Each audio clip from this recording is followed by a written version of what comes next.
Russian think tank linked to Vladimir Putin has made the claim Islamic State operatives in northern Afghanistan are organizing a large-scale hybrid offensive against Russia through Tajikistan and Uzbekistan.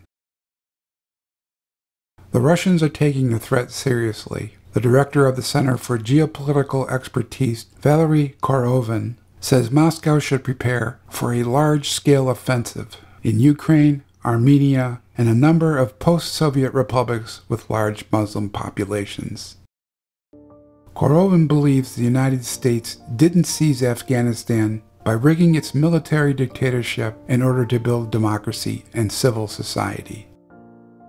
This is a springboard for the creation of terrorist networks to be used for aggression against Iran and Russia and threaten financial projects initiated by China. The plan is not new or unique. Similar operations were organized by the CIA, British MI6, and Pakistani intelligence in the mid-1980s. They launched military operations from Afghanistan against civilians and military installations in Soviet-controlled Tajikistan and Uzbekistan. According to a Washington Post article in 1992, a Pakistani general said there were dozens of cross-border raids into Soviet territory.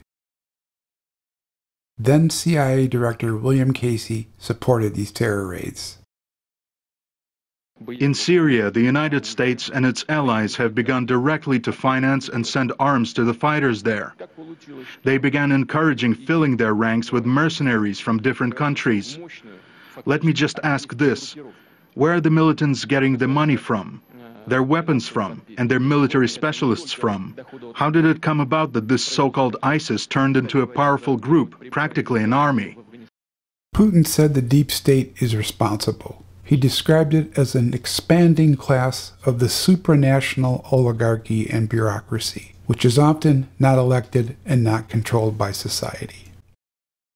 When supposedly respectable establishment newspapers call for blowing up Russia's bridge to Crimea, it becomes obvious the state and its propaganda media are taking the so-called New Cold War to the next level.